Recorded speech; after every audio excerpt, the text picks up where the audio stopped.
आध्यात्मिक चर्चा में आपका स्वागत है। आज मैं आपके साथ अपने भोजन से संबंधित कुछ अद्भुत अनुभव साझा करता हूँ, जिनको मैं अपने जीवन काल में कभी भूल नहीं सकता हूँ। पहला अनुभव यह है कि आज से लगभग 22 साल पहले मैं बनारस में 1 साल रहा था। वहाँ मुझे पढ़ने के लिए एक छोटी सी पुस्तक मिली थी, जिसका नाम था कच्चा खाओ आयु बढ़ाओ। लेखक कोई विदेशी था। पुस्तक बहुत प्रेरणादायक था। पढ़ते ही मुझे प्रबल इच्छा हुई परीक्षण के रूप में कच्चा आहार खाने की। शीघ्र ही सारा पका हुआ भोजन बंद करके कच्चा खाना आरंभ कर दिया। गेहूं, मूंग, देशी चने, ये तीनों को अंकुरित करके खाना। शाक सब्जियां जैसे लौकी, नेनुआ, पेठा, गाजर, मूली, शलजम, भिंडी, मटर, पालक, पत्ता गोभी आदि कच्चा खाना, और सीजन के कुछ फल भी, और सोयाबीन का दूध बनाकर पीना इत्यादि करता था। वाराणसी में अनेक प्रकार के शाक सब्जियां और फल उपलब्ध थे। मैंने पहली बार वहाँ 3 रंग के गाजर, लाल, नारंगी और काला देखा था। इलाहाबाद अमरूद कह के सेव जैसे बहुत सुंदर बड़े बड़े बहुत मीठे मीठे अमरूद मात्र 16 रुपये किलो मिलते थे। 5 किलो पपीता केवल 15 रुपये में मिलता था। सब्जियां और फल यथेष्ट उपलब्ध थे।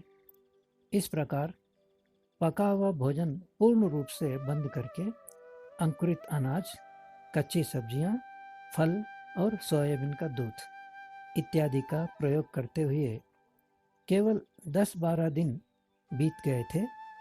तभी कच्चा आहार का शरीर पर अद्भुत परिणाम देखने को मिला।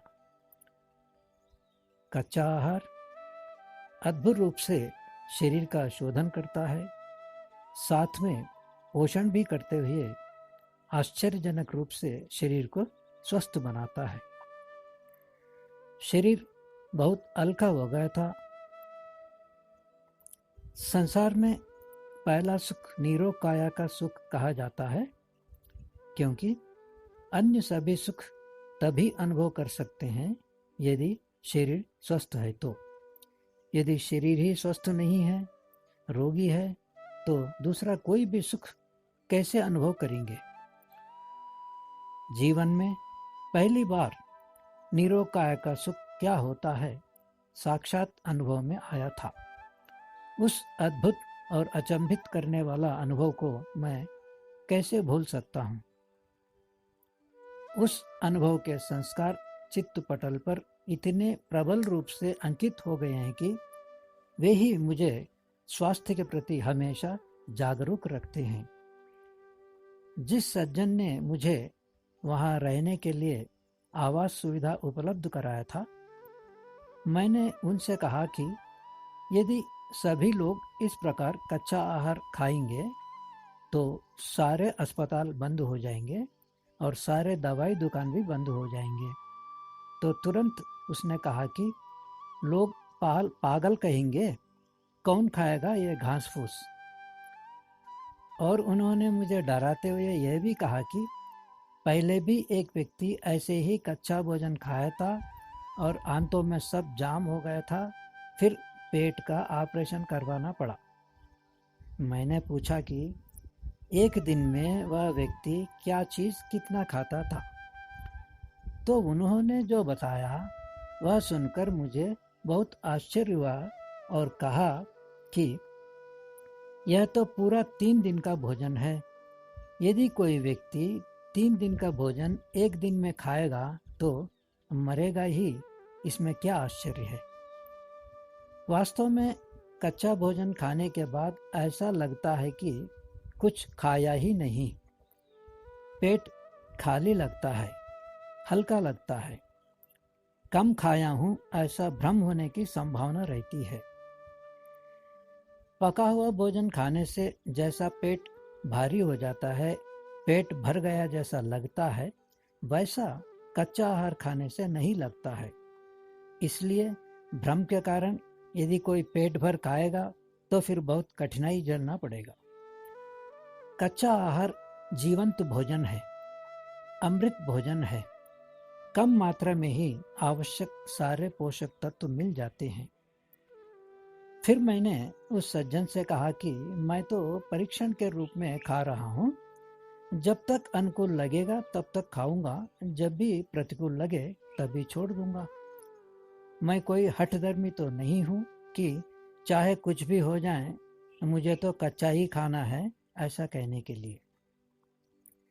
इस प्रकार बनारस में लगभग साल भर रहकर वापस आ गया और साधना की दृष्टि से एकांत में रहने लगा।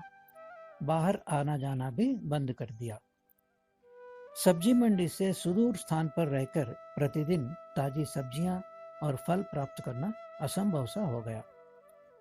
अंकुरित अनाज के बिना केवल सब्जियां और फलों पर निर्वाह कर सकते हैं, किंतु सब्जियां और फलों के बिना केवल अंकुरित अनाज पर निर्वाह करना कठिन होता है। इसी कठिनाई के कारण जीवन भर कच्चा आहार पर ही निर्वाह करने की प्रबल इच्छा होते हुए भी परिस्थिति के कारण विवश होकर कुछ ही साल पहले भोजन में कुछ परिवर्तन करना पड़ा और वही भोजन वर्तमान समय में भी चल रहा है, जिसका विवरण पिछली चर्चा में दे दिया हूँ। यह हुआ एक अनुभव। अब दूसरा अनुभव सुनाता हूँ। मुझे सर्दियों में दोनों हाथों की उंगलियां सूज जाते थे, दर्द भी होता था। उत्तर भारत में सर्दी बहुत अधिक होती है। घर छोड़ने तक मैं तो कभी रजाई भी नहीं देखी थी। यहाँ उत्तर भारत में आने के बाद ही पहली बार देखा हूँ।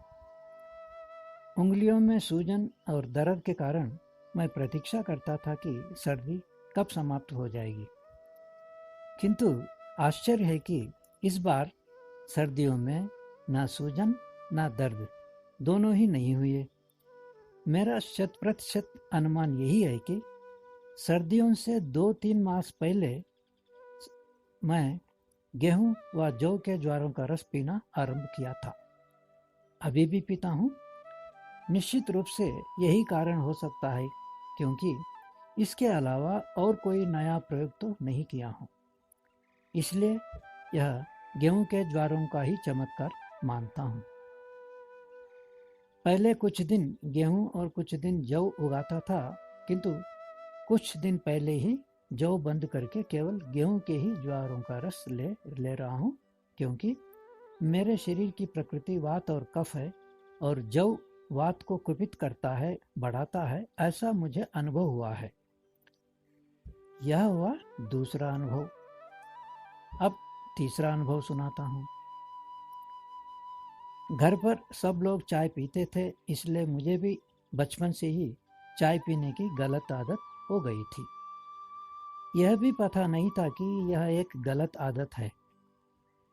प्रतिदिन एक बार प्रातः घर पर पीना तो निश्चित था ही। इसके अलावा होटल में भी 1-2 बार पीता था।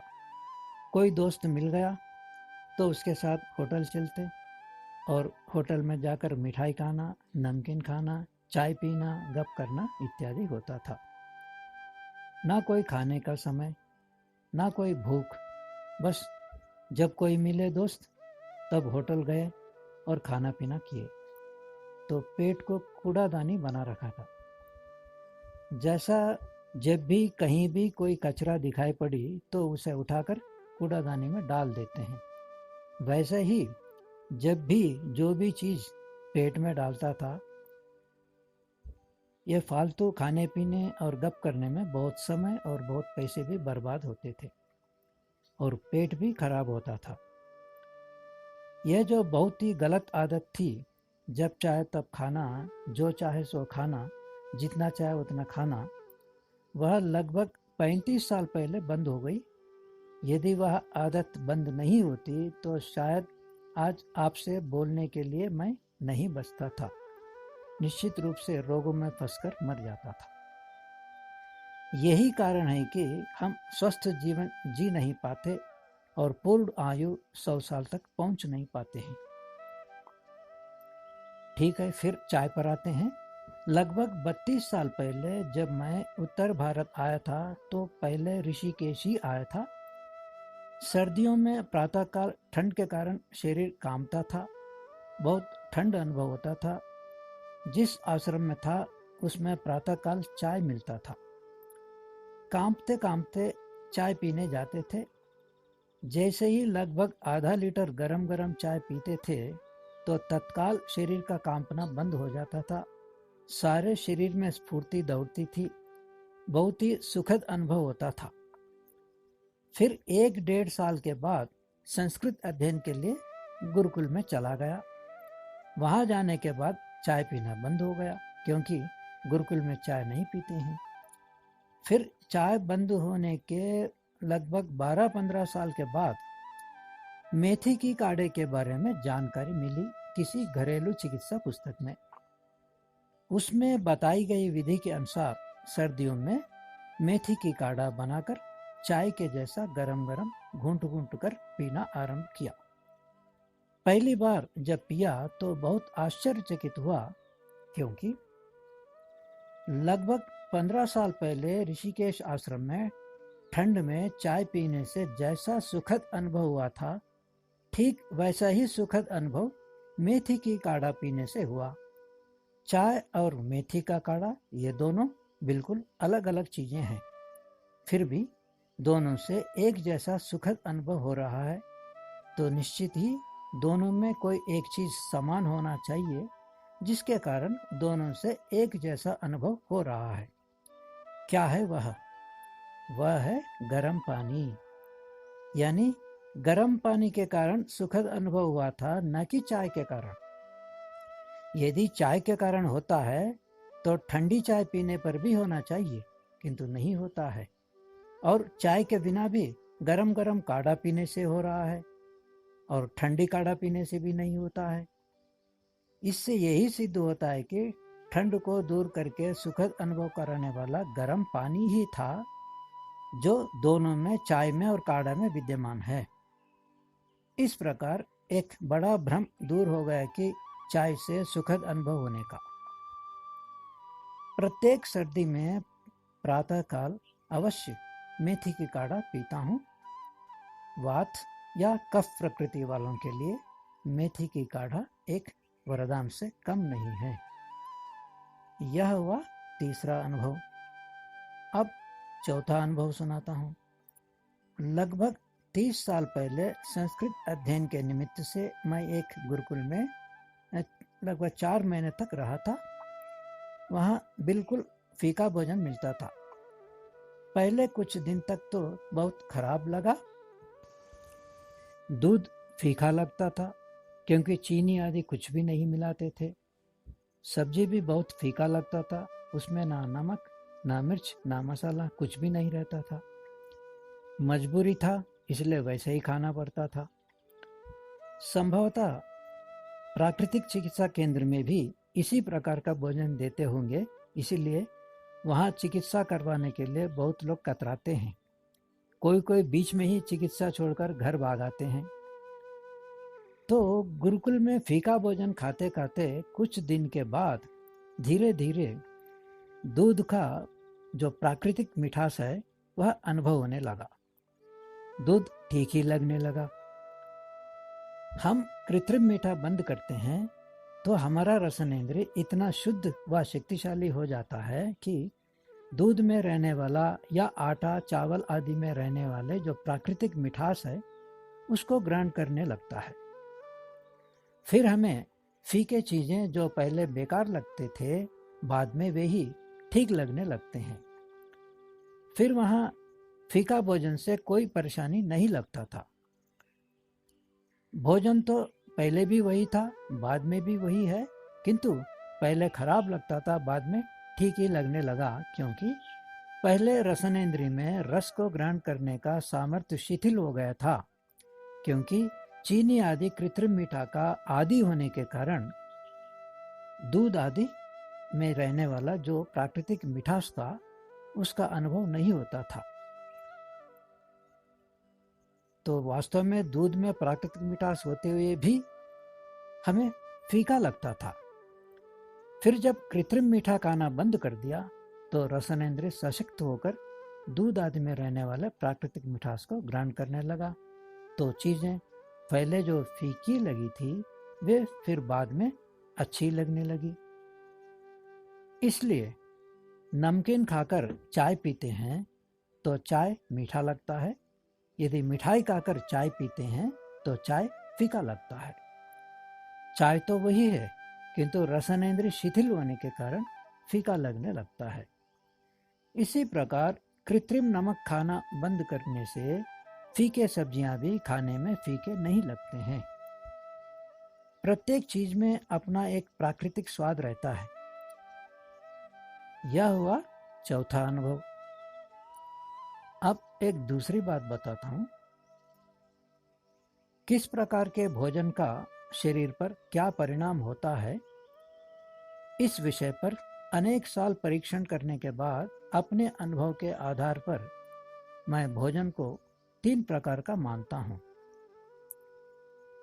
पहला प्रकार है कच्चा भोजन, उत्तम भोजन, श्रेष्ठ सात्विक भोजन, अमृत भोजन यानी अंकुरित अनाज, कच्ची शाक सब्जियां, फल और सोयाबीन का दूध या देशी गाय का दूध। दूसरा प्रकार है पानी में उबला हुआ या सूखा भुना हुआ भोजन, मध्यम भोजन, सात्विक भोजन यानी चावल, दाल, सब्जी आदि जो भी पानी में उबालकर बनाया जाता है, और तेल आदि के बिना सूखा भुने जाने वाले रोटी, चने, मूंगफली, मुरमुरे आदि। तीसरा प्रकार का है तेल आदि में तला हुआ या भुना हुआ भोजन। अधम भोजन है, विष भोजन है, जैसे पूड़ी, पकौड़ी आदि तेल आदि में तली हुई चीजें हैं, और पराठा, कटलेट आदि या आलू, करेला, भिंडी आदि सब्जियां तेल आदि में भुनी हुई चीजें हैं। स्वास्थ्य की दृष्टि में पहला प्रकार उत्तम है, दूसरा मध्यम है और तीसरा अधम है। या यह कहे कि पहला अमृत है, दूसरा सामान्य भोजन है और तीसरा विष है। अमृत भोजन शरीर को स्वस्थ रखते हुए जीवन को बढ़ाकर दीर्घायु बनाता है। विष भोजन रोगों में फंसाकर अल्पायु में ही मृत्यु के गोद में सुला देता है। और यदि स्वाद की दृष्टि से देखें तो उल्टा होगा। तीसरा उत्तम लगता है, पहला अधम लगता है और दूसरा तो मध्यम ही रहता है। आटा और घी से पूड़ी बना सकते या पराठा बना सकते या रोटी बनाकर घी चिपड़ सकते। चिपड़ी हुई रोटी से अधिक स्वाद लगता है पराठा या पूड़ी, यानी तली भुनी चीजें ही हमें अच्छी लगती हैं।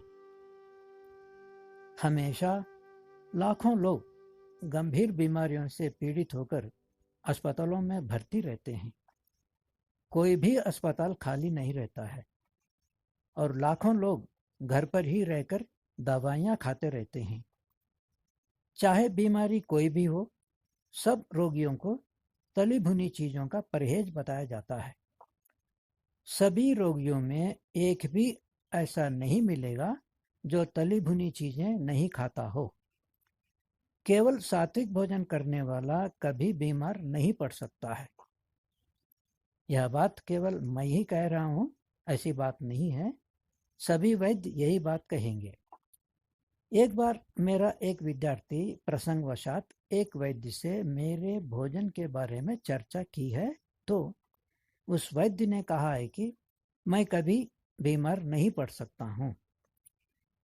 बचपन से ही केवल सात्विक भोजन करने वाला व्यक्ति स्वस्थ रहते हुए कितना लंबा जीवन जी सकता है, इस बात का एक जीवंत उदाहरण है बनारस में रहने वाला बाबा शिवानंद जी।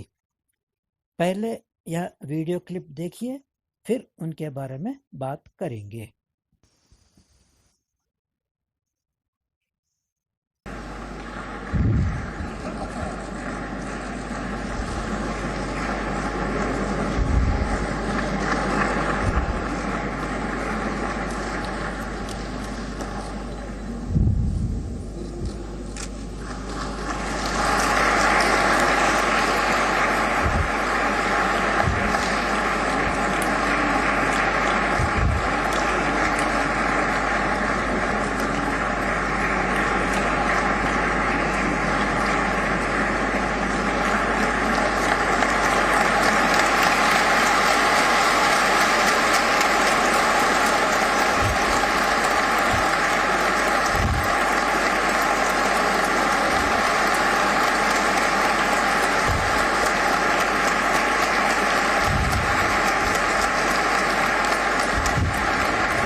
डॉक्टर अजय कुमार सोनकर, विज्ञान एवं इंजीनियरिंग।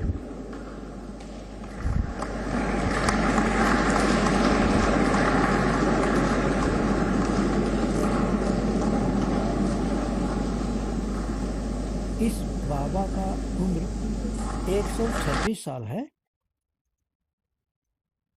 इनको पिछले साल यानी 2022 में पद्मश्री पुरस्कार मिला है। बचपन से ही तली भुनी चीजें नहीं खाते हैं, केवल उबली हुई चीजें खाते हैं, बिल्कुल स्वस्थ हैं। पद्मश्री शिवानंद इतना लिखकर गूगल सर्च करेंगे तो इनकी जानकारी इंटरनेट से प्राप्त हो जाती है।